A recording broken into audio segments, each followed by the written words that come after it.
Hello, this is Smilerflips and welcome back to another episode of Super Mario Galaxy 2. Not Galaxy 2, Galaxy. And in this episode we are starting Dome number 5, which is called the Engine Room. In theory, we would be able to do Bowser now, but just to help you along the way, what we're doing is we're going to try and do every single thing that we can before Bowser, just so that you can see all the stars that are available to you, so that you can plan around that. Go. Go, fall from the star. That one, that one, that one, and that one. Right then, so I'm going to start off with Gold Leaf Galaxy. Reason, it's my least favourite one out of the 3.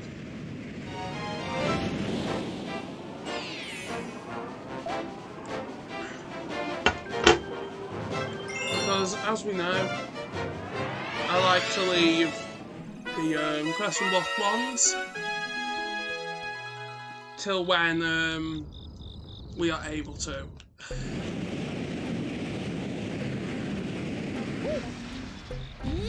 So with this one, this galaxy may look very familiar to you, due to the fact it is basically one that we've already done, just mirrored.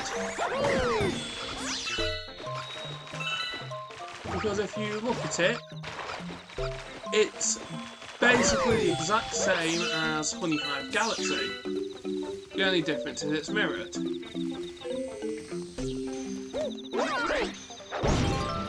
And the thing that makes it even more obvious is the fact that it's got the same music as well. It's an autumn version of the Honey Hive Galaxy.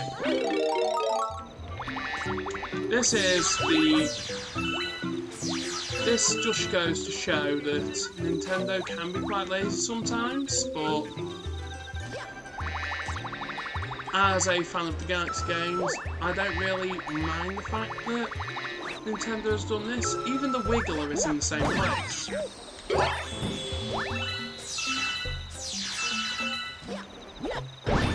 Go.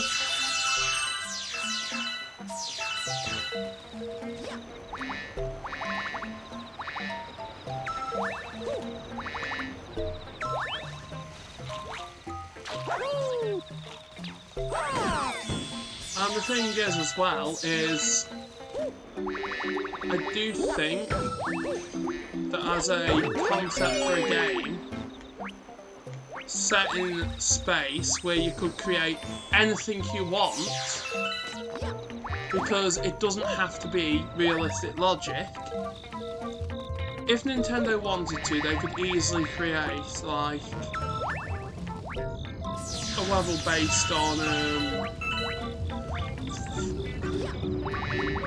going from small planets onto each other. This one just simply this galaxy just simply reuses planets, and probably inspired Galaxy 2 in a way, because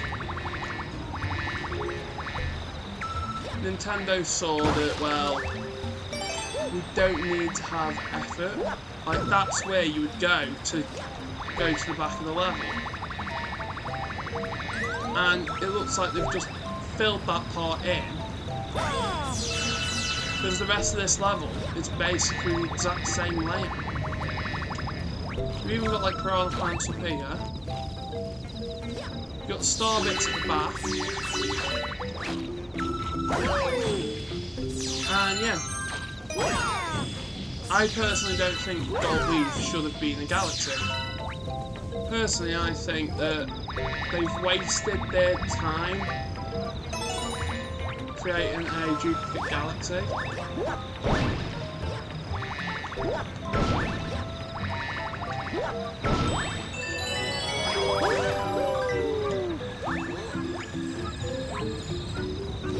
Where's the other? Here's the other star chip. Is it up at the top?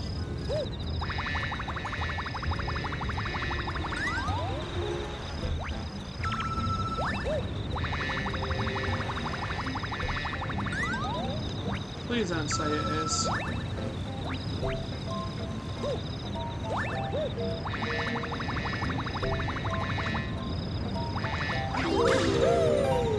we go. Because I thought I'd have to go all the way round. Here we go. Now we need to go back to the start of the level to use the full stars to go to the next planet. But the thing is with this, is the fact it's a repeat galaxy is stupid. And also the reason why I don't particularly think this is a good level.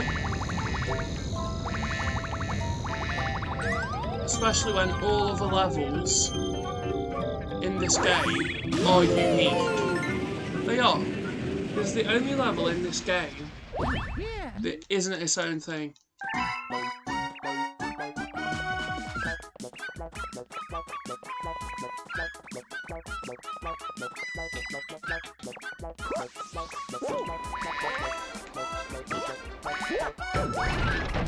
Yep.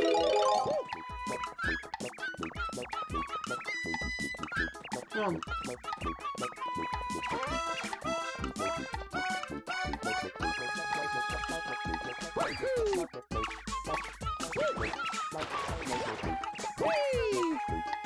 Come on.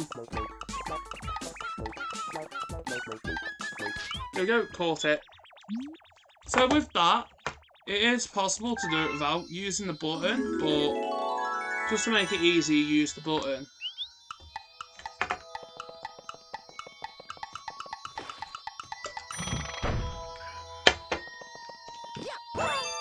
There we go.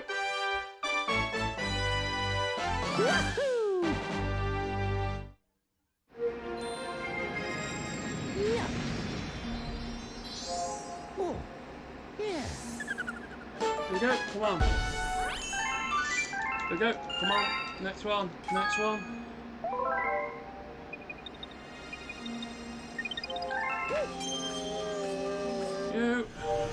Let's do this again. And what we're doing is we're just going to try to get all the stars in this galaxy, even though it's my least favourite one. And then once we've done that, we'll do the other one that I don't particularly enjoy, and one that I don't.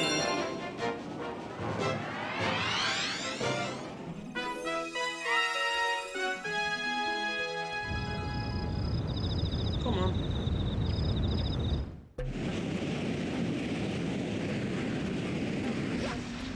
Cat's clap to the skies.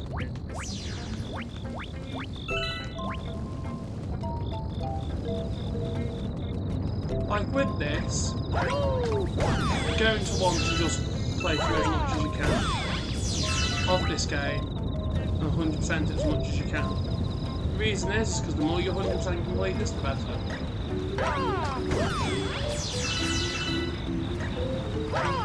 Go, go.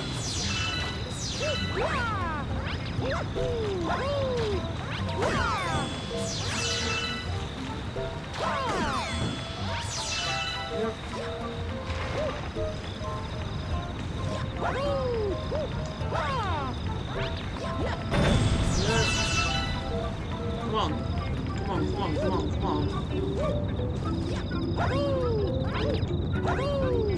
And then once we've done this, then we are ready to move next.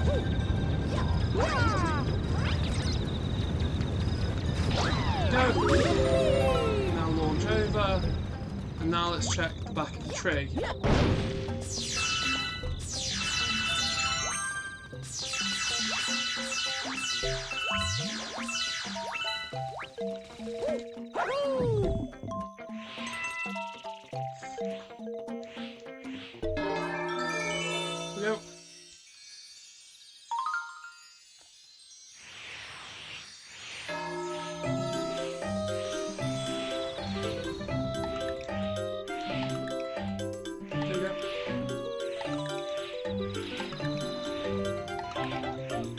There we go. And that's how you get that star. That's the secret star. After that, we'll go and do the standard versions of the stars. So with that one, it's one where, unless you notice the bubble, yeah, it's stupid. This game is kind of stupid in some areas as well. Here we go.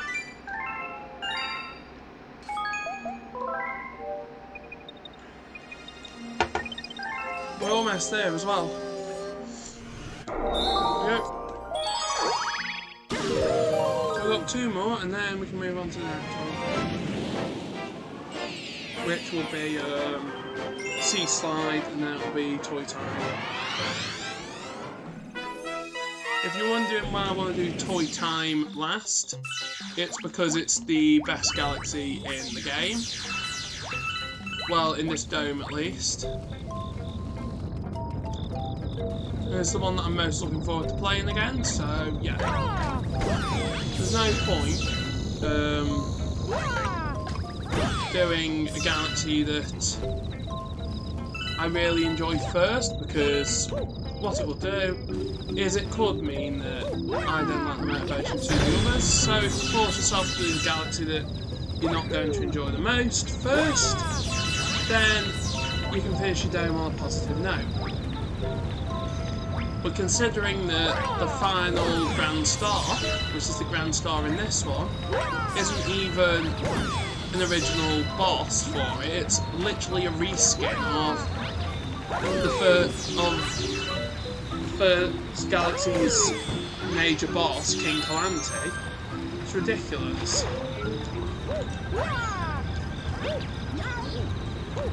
Like, if you were to have, like, the character have a different name, or have it as like King Calamity's Revenge and have him have different attacks, or the same attacks just with more power, then yeah, in one way, it would continue the story along because King Calamity wants his revenge, and have Bowser Jr. basically be like, King Calamity wants his revenge. And if they restructured it so that King Calamity was the first boss, instead of that stupid Danacron thing, which, yes, King Calamity might have actually been considered to be the first boss, but then, because of how difficult it is to beat him, especially if it's your first time playing this, and you haven't learned the, like, spin to shoot things back mechanic, which, bear in mind, it is a kids game. Kids might not be able to understand that as a concept when they first start playing Galaxy. I'm not saying that kids wouldn't be able to do that, I'm saying from a design standpoint, Nintendo might be like, we're not sure if kids would be able to defeat him as the first boss. We need something that's easier to defeat. Hence the whole King Calamity not being the first boss. And then once they've done King Calamity, maybe we can trust them enough to be able to do more challenging boss battles.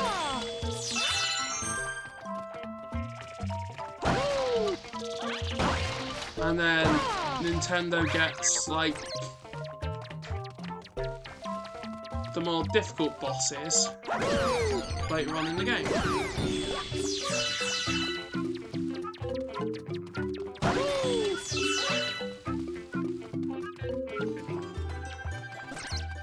Because if Nintendo were to put the more challenging bosses later on in the game,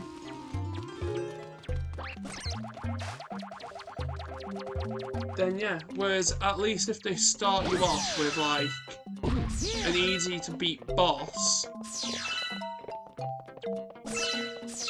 and gradually make the bosses harder as you go, with stuff like Bouldergeist, which I get why Bouldergeist is where it is, because yeah, even though the boss is quite easy, it's not one that everyone would be able to beat, especially at the start of the game when you're still learning the controls. When you're still learning the controls, Of course, it's not a good idea to put something like Bouldergeist in, because with Bouldergeist, it's one where you have to learn how the game works. For example, Super Mario Sunshine, by putting in levels around, by putting in levels based around different mechanics that are in the game, then what you can do is then you can be like, okay, this is how this works, and the game be a little bit hand-holdy at the start, because if the game's a little bit hand-holdy at the start, especially with Galaxy 2 or 1, it's a bit hand-holdy, yeah, introduce stuff like that. Then have like Fire Dino Piranha should have been the only version of that boss in this game. The reason is because Fire Dino Piranha is actually quite challenging, and if you compare it to the other boss that's like the standard version, unless you're a kid learning how to play the game, it's not enjoyable to fight. It's not an enjoyable boss. Bouldergeist is more enjoyable. King Calamity is more enjoyable.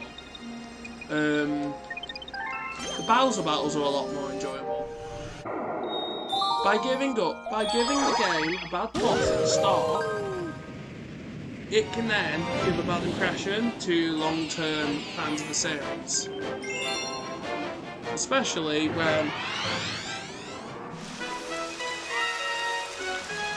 it seems you're ripping off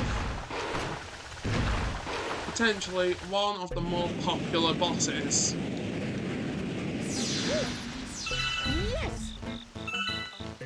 From Sunshine, Petey Piranha. Like, I don't know why Petey is so popular, but a lot of people see Petey Piranha as like a gimmick.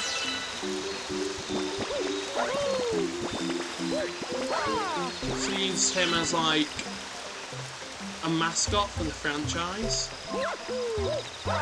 Which, yes, in one way, Petey Piranha is a mascot for Mario as a whole, because even though Mario Sunshine is probably the least popular of the Mario games, just because, yes, there are some bad decisions that were made in the game, I can agree with that. But I'm someone who loves Mario Sunshine, with it being one of my favourite games in the franchise. However, the issue with Mario Galaxy isn't the game itself. The issue with Mario Sunshine is the fact that it was advertised as the next big 3D Mario, and because people's expectations were already set, being, oh, it's going to be Mario 64 number 2, especially with Mario 128 being teased, which many people probably assumed would be a Mario 64 2, which Mario 128 was just a tech demo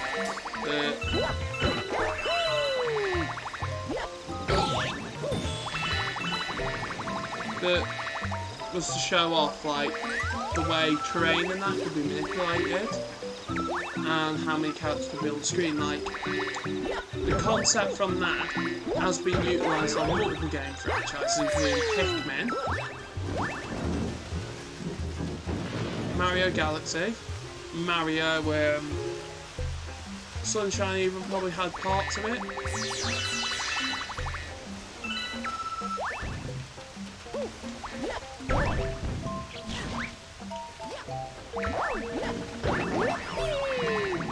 The issue is, when you introduce a gimmick, or you show something off, and like as a tech demo, some people are going to assume that it's not a tech demo, that it's an actual game that's being worked on. And therefore, when there's no more information, people are going to wonder if it's when it's going to come out. And the best thing Nintendo could have done in that situation is basically say, Mario 128 is a development tool that we're using to create multiple other projects. We've decided to put them all together to give you an idea on what the GameCube will have to offer.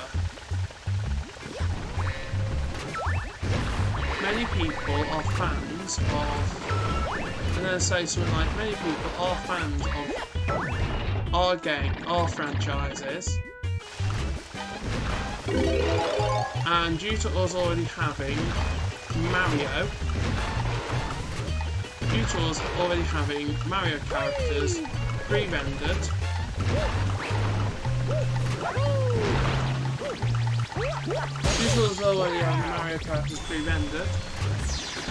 and pre-modelled, we decided it would be best to use a Mario model as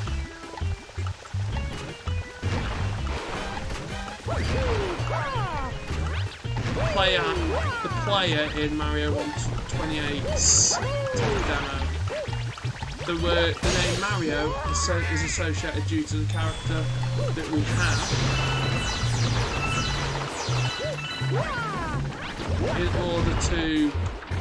in order to in-house refer to this project with a name. Whilst Mario 128 will not be a full game, it will be something that is continuously developed for our console. Because if they had said something like that, saying it's a development tool to develop interactivity with 3D worlds, it would then have stopped the whole confusion. Because Nintendo messed up with the promotion of that.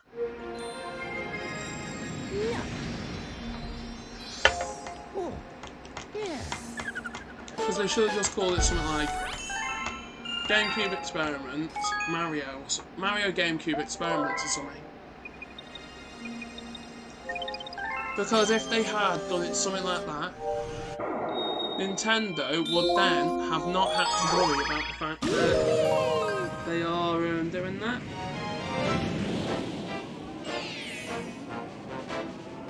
If Nintendo doesn't want to worry about having to do all that hassle, then yeah. Going after Guppy. With this one, you've literally got the same level twice. Once you're going after the whale, and once you're going to raise penguins.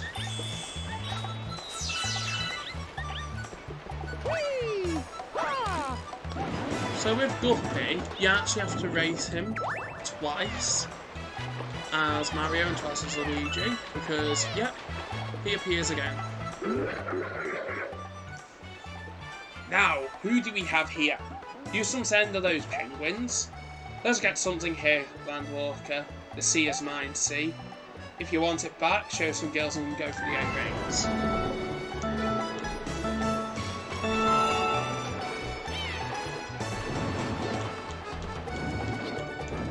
It will become a lot easier once we get a shell.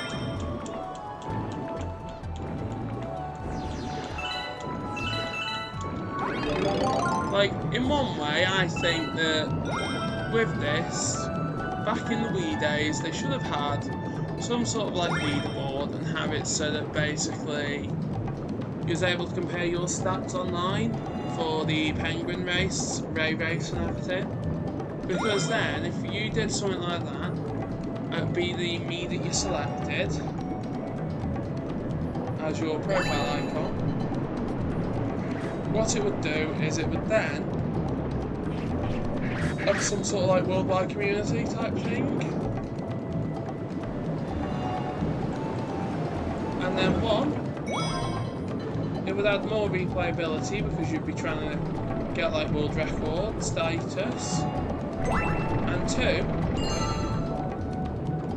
Nintendo could also run stuff like competitions.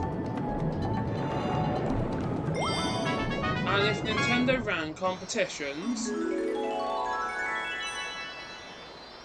on Mario Galaxy, then what it would do is then it would give people incentives to literally practice these different like races, get more people to play these levels and all that stuff. Because if Nintendo can literally get you playing games for longer, one, it literally will keep you retained to their consoles and will stop you like considering going to other companies. Because yeah, if for instance you've got a lot of engagement, you've got like a Smash Bros tournament, then you've got like Mario Galaxy Worldwide Championship race on like Cosmic Mario Forest race, stuff like that, then what it's doing is it's allowing you as a consumer to get more value out of your games. And if Nintendo is associated with value rather than being associated with being expensive,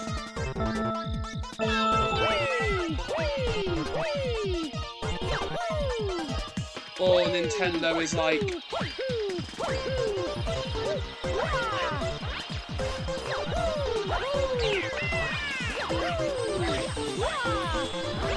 if Nintendo is being seen as more about its fans than about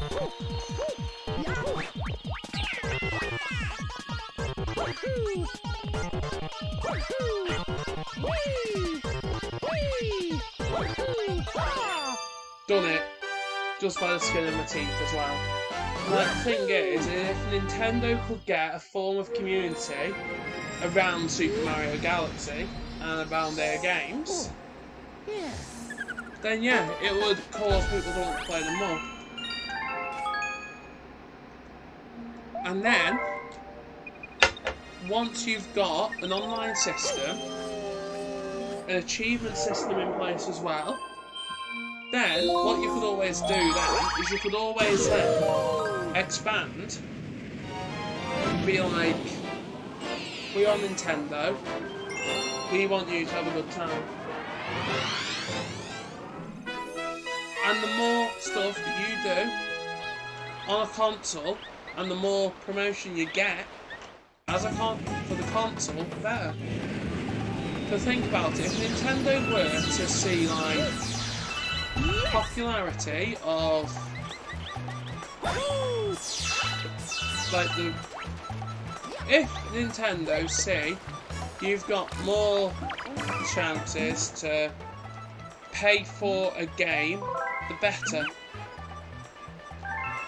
And the thing is yeah, if they've got more chances to attract people into buying like Super Mario Galaxy, because there's like tournaments constantly and people are playing Mario Galaxy a lot, Nintendo probably wouldn't mind spending more money developing their consoles and giving them features. It's like the achievement system. I personally think, starting from like the Wii or the Wii U, you should put achievement systems in and have it so that the achievements will be able to keep track of your progress throughout the game, like they do on like Xbox and PlayStation. Because if the Nintendo did it in their own way, where then that gives you profile icons, like Switch Online does, but you have to get platinum points by doing tasks. If you were to get something like that, but the icon pieces are all from like doing achievements and that, it would really help out. Like, imagine every single level in the game you complete and then it unlocks something to do with that, and then you 100% it and you unlock more parts of the icon. Till eventually you unlock a complete collection. One, that would allow Switch Online to become more valuable to people because they could show off their achievements, which is good. So thanks for watching this episode. In the next episode we're going to be continuing and finishing the game off. So thanks for watching this episode and bye!